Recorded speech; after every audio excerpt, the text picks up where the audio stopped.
So my capstone was on structured learning environments. My name is Brooke, and I am currently student teaching at Riverdale Elementary, and that is in Thornton, Colorado, where I'm from. It's about 20 miles north of Denver, so I'm pretty close to the city. The first quarter, I was with first graders, and then the second quarter, which I actually finished this last week, was special ed K through 5. And actually today was my first day starting as an ELL long-term sub, so that is going to be an experience. My competency statement is I'm competent at creating an environment in which I proactively manage, engage learners, and provide meaningful instruction so that students succeed in a safe classroom. My guiding questions for this are: what are multiple ways I can address their physical needs? How can I meet the emotional needs of each student? And how can I differentiate my instruction so that all students are successful? So an overview of my capstone is each piece of evidence will address my growth and competence in providing to students physical needs, which is my first piece of evidence, emotional behavioral needs, and my their academic needs. So my first piece of evidence was from my lit block, and I was at Campbell Elementary. And both of these lessons, they were separate, but I taught them twice because I realized the first time it did not go over well, and I knew the kids just didn't care or they didn't get it. So the reading instruction one, the first lesson, was a simile action game. So we were working on figurative language, and we just made it really fun that they had to act these out. And they had a blast doing this, and we were even able to extend it. So kids were able to make up their own, and they were able to identify similes in the text that we read. It was also cool because we were able to extend this to behavior. So when I had them line up, I said, line up as quiet as a mouse and stuff like that, which made it fun for them and easy on me. Then this next lesson was a vocabulary lesson. And at this school, vocab instruction was the same week after week, and I thought it was boring, so I knew they thought it was boring, and it was just very tedious.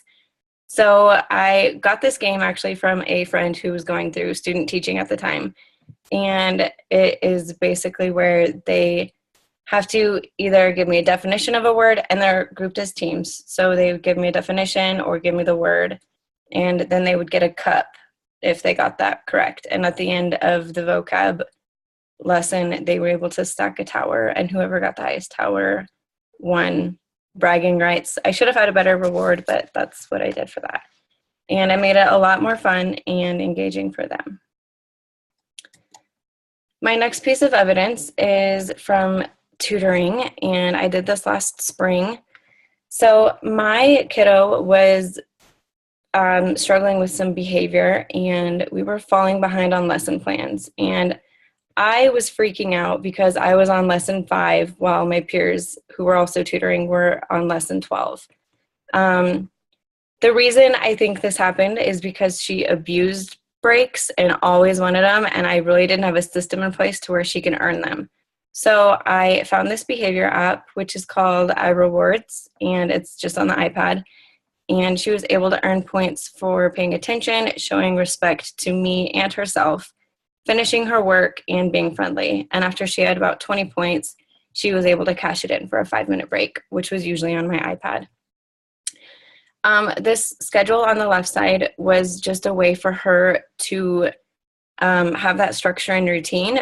And she would even get frustrated sometimes when she didn't get to check off all the boxes. So I had to talk to my supervisor, and we really adapted the lesson plan to what she needed. And it worked well for her. So I realized throughout this, I was so focused on the content and not what she really needed. So I really realized she needed that structure and routine and ultimately love. So this is her success, which I think is the coolest part about this experience. So up top is where her pre-test and post-test were. And I think she did poorly on the pre-test because of her behavior. I don't think she really cared to do her best. So she did improve her DRA and reading level by 1 year. and I think behavior had a lot to do with that. That bottom picture is her seeing her success working on the long E sounds, and she was able to, she didn't have to box the long E sounds, but she went ahead and did it anyway. And we also went around the tutoring center and found words with the long E sound in it, and she thought that was a blast. My supervisor feedback is on the right, and I was happy that my supervisor saw that I had that engaged time with her because I had that structure and routine set, and she was happy to use that reward system. My third piece of evidence is from student teaching. So this looks at their academic needs. So I learned a lot of this from my cooperating teacher and just the school as a whole. They always have learning targets and success criteria. So a learning target is that specific goal that they should reach at the end of a lesson or unit. And the success criteria should align to that learning target so that students have a step-by-step process of how they can meet that learning target. Success criteria is a really good thing to create with your class sometimes too, because it keeps those kids accountable. And it's also a good way to visually show what students need to do. And it kind of helps differentiate, because for those advanced students that do get it, for those advanced students that do get it, it kind of gives them an opportunity to check themselves and make sure that they did follow that step by step. And for those low students, it gives them that step to success. It also helps me know where a student got stuck if they didn't meet one of the success criteria. So my synthesis: creating lessons that involve movement will engage learners and increase motivation. Building relationships with students is imperative to their learning and how you as the educator can structure their environment so that they can succeed.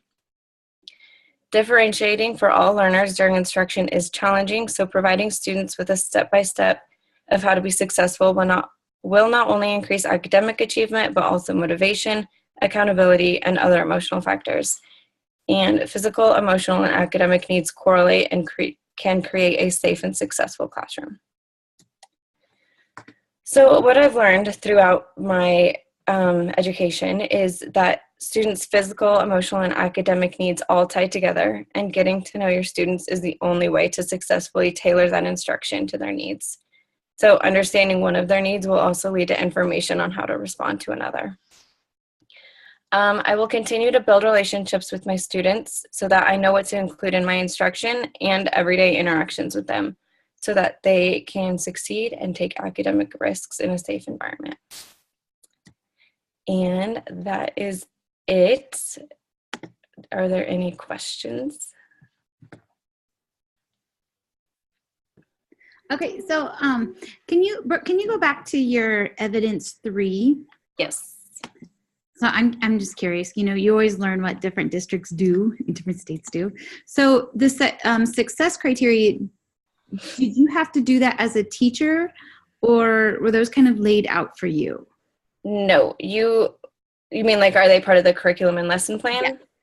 No, they are not. So it is definitely a district-wide thing, I think, within the district I'm in. And my teacher, and I've even worked with my principal and assistant principal on this, is really determining that success criteria.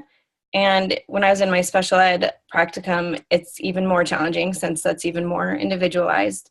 So my CT was of great help with that too. But I think you have to go through that process of how you would figure it out and how you think a kid would figure it out, and then kind of determine it from that. But no, it's not given to you. So it would have been easier if, so let's say, you know, learning target, that you could have created those criteria for the students, especially when you're in your SPED portion. I'm sorry, can you repeat that? Well, it seems to me, so since the success criteria was kind of already, implemented, would have been easier if you would have been able to develop those on your own. I did. I developed this. Okay, you did develop those. Yes, on your own. I did. Okay. I developed these success criteria for this lesson. Okay, so you just had to make sure that it matched the learning target. Right. You kind of have to go through that process of what would lead them to actually meet that learning target. So if you had to go to a different district and they didn't do this, would this be something that you would do again?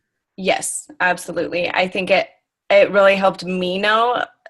It's a way of assessment to kind of see where some of those kiddos might have been stuck on a problem or where they didn't get it. And it just gives all those kids an opportunity to check. Okay.